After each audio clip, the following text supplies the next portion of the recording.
Chers amis, dans l'évangile de ce dimanche, Jésus est aux prises avec les pharisiens. Il leur reproche de laisser de côté les commandements de Dieu pour s'attacher aux traditions des hommes. À travers ces reproches faits aux pharisiens, Jésus nous dit aujourd'hui que le plus important n'est pas de se laver les mains, mais de se laver le cœur. Il nous invite donc à faire la vérité dans toutes nos pratiques religieuses, notre prière et tout ce qui est important pour nous. Dans nos relations avec Dieu et les autres, efforçons-nous d'être vrais et sincères. Oui, nous ne pouvons attendre Dieu qu'avec le cœur.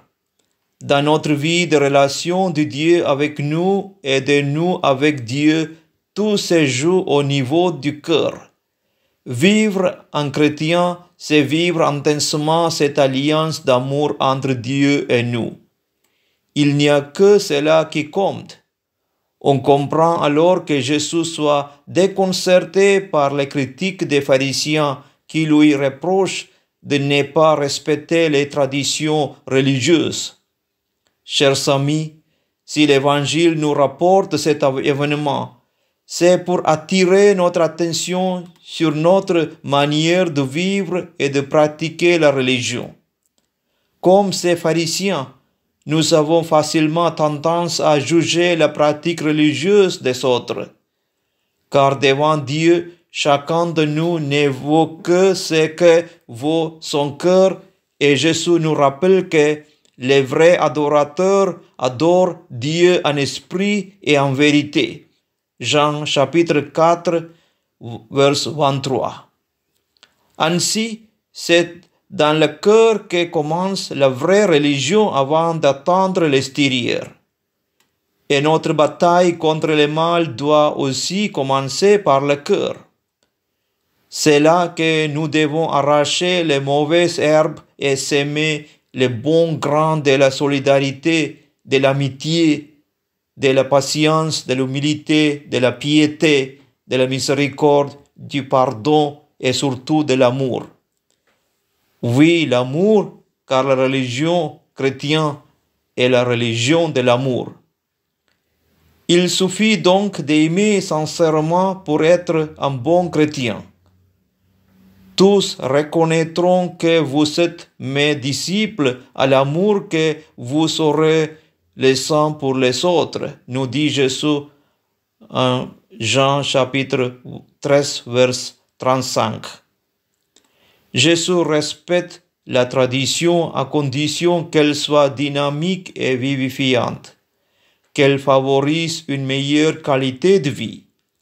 La tradition doit nous libérer et nous aider à mieux vivre.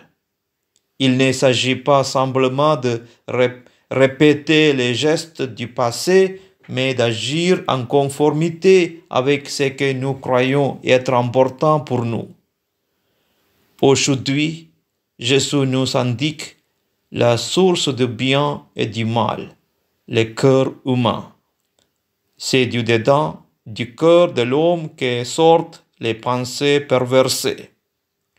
Il veut changer notre cœur de pierre en cœur de chair. Il nous invite à revoir continuellement notre échelle de valeur afin de placer ce qui est le plus important en haut de notre agenda. Ce peuple m'honore des lèvres, mais son cœur est loin de moi. Gloire au Père et au Fils et au Saint-Esprit, comme il était au commencement, maintenant et toujours, pour les siècles des siècles. Amen. Le Seigneur est ma lumière et mon salut. De qui aurais-je crainte? Le Seigneur est le rempart de ma vie. Devant qui tremblerais-je?